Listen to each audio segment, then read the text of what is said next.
Hello my friends and welcome back. Thank you very much for being with me again today. If this war is not controlled, I don't know what to tell you. And the sanctions, are so made in such a way that we're going to sanction this. Hey, you sanction me. It's okay because I'm stronger. I'm telling you what we're going to sanction. Or we're not going to sanction this because that would mean you sanction me. And I don't want that to happen, but I can sanction them, you can sanction them, but no, I don't want to sanction, is like this. And you're going to find out in this article that the Europeans still buy natural gas from Russia, but in different form. I wonder if these things that, the sanctions, I sanction Russia here so I can go and take over the market that Russia, by being sanctions, has to stay out. Therefore, I'm going to take the monopoly here. I'm going to sell my shit at a premium price because I can't compete with the Russians, but I got them out because I sanctioned them. But by doing this, I will create a void somewhere else, and it's going to be filled by someone else. So they create opportunity by removing competition that they cannot compete with, which is the Russian energy. They can't compete with that. Therefore, they sanction that under no, you have to sanction Russia's war machine, the evil Russians, and so on.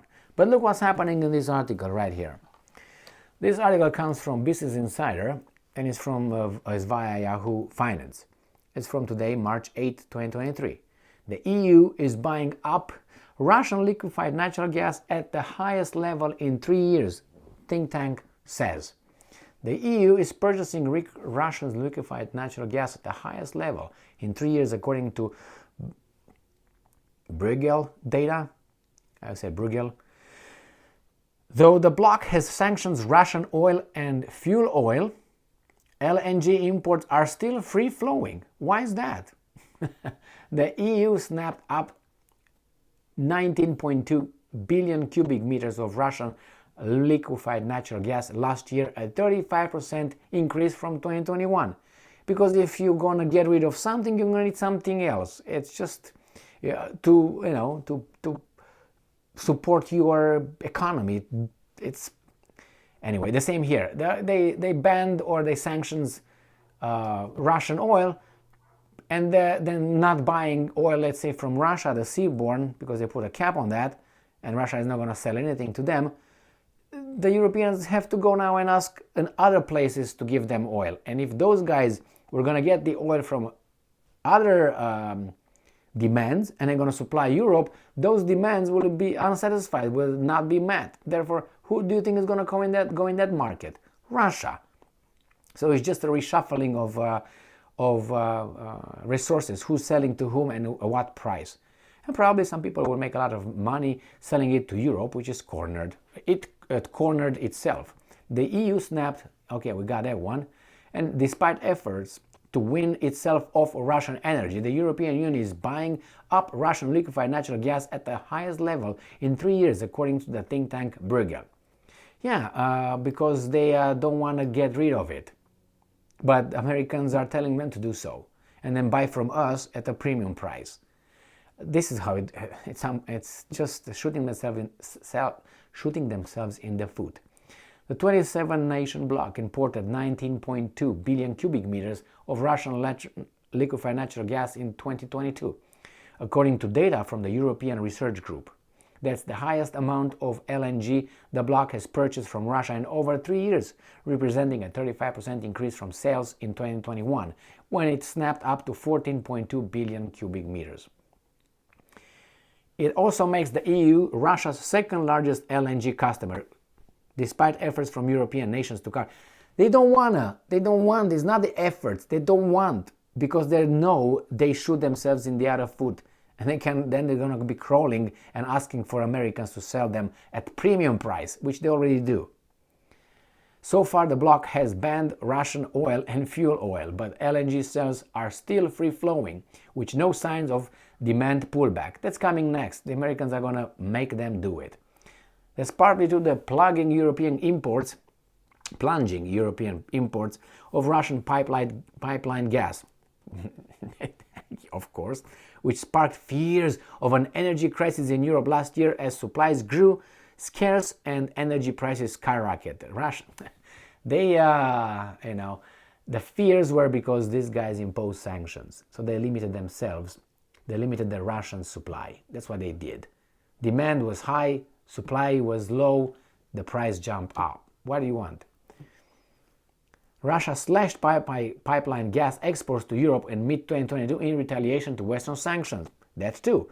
And who blew the Nord Stream 1 and Nord Stream 2? That could have been opened at any moment. We don't know. Some crazies, we're not going to find out who. And we're going to find out they died. Okay. So and now has plans to mothball the key Nord Stream pipelines, a sign it has given up on Europe and a key buyer of pipeline gas.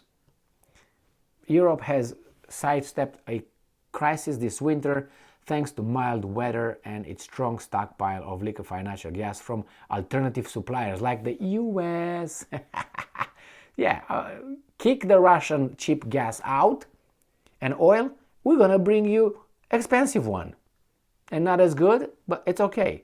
But Russia is still a major source of LNG, particularly as the continent still runs the risk of an energy crisis in the winter of 2023, according to International Energy Agency Chief Fatih Birol.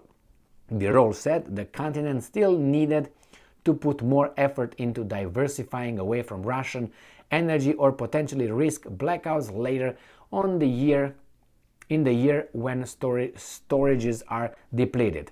How do you diversify when you shoot yourself in the foot? How? Who's going to sell it to you? Well, that's the way it is, my friends. And they are going to make a profit. These guys are going to have their standards of living decreasing. And they kicked the Russians out, so they can't be blamed by the Russians. But now they invited the Americans in, so they can be blackmailed by the Americans. But the Americans will never do that because the Americans are the good ones. Somehow they are. And the Russians are the bad ones, the evil ones. We decreed that, so therefore it must be true. If you have a different opinion, pank, smack, cancelled. Nobody will hear what you have to say. So we'll see how low this guy wants to get the standard of living of the Europeans, how low.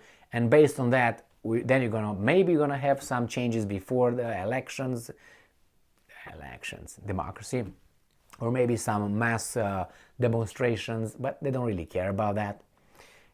Look what happened with the pension in France. Millions of people came out. Anything changed?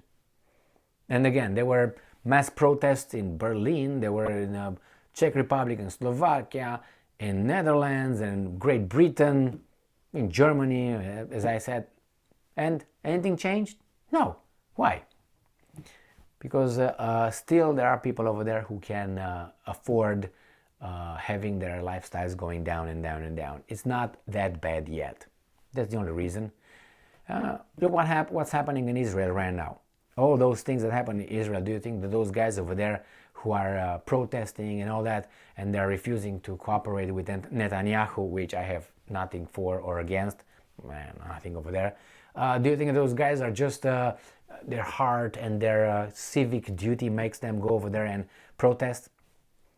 Yeah, okay. The same here. Why aren't these guys out?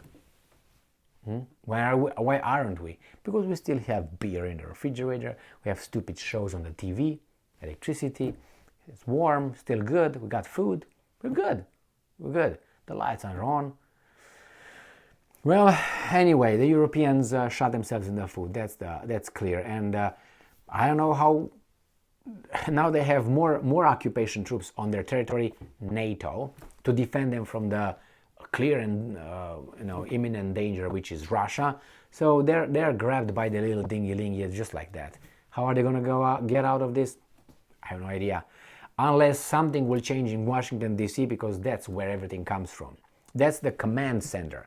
It's not the center that is in control, like just the politicians or the president. Those are not in the control. They give orders based on how the system is formed, but they give orders and implement and give another $400 million to the Ukraine, to those guys over there and all that, without asking us.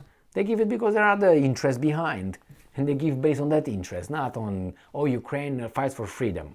The goal here, the prize, is Russia, not Ukraine. Ukraine is just used over there. And if it wasn't Ukraine, it would have been someone else. Poland or someone else. Poland is a little bit further, but they could have done something between Poland and Belarus in a second. I mean, we can use Poland against Germany in a second. They don't care. Poland is the US's Trojan horse, big, not Trojan horse, because a Trojan horse you really don't know. That's a Trojan horse like in the Trojan War. But here you know these guys are here. Those guys is arm, not invisible arm, but very visible and very mouthy, by the way. But when you're, who lives by the sword dies by the sword.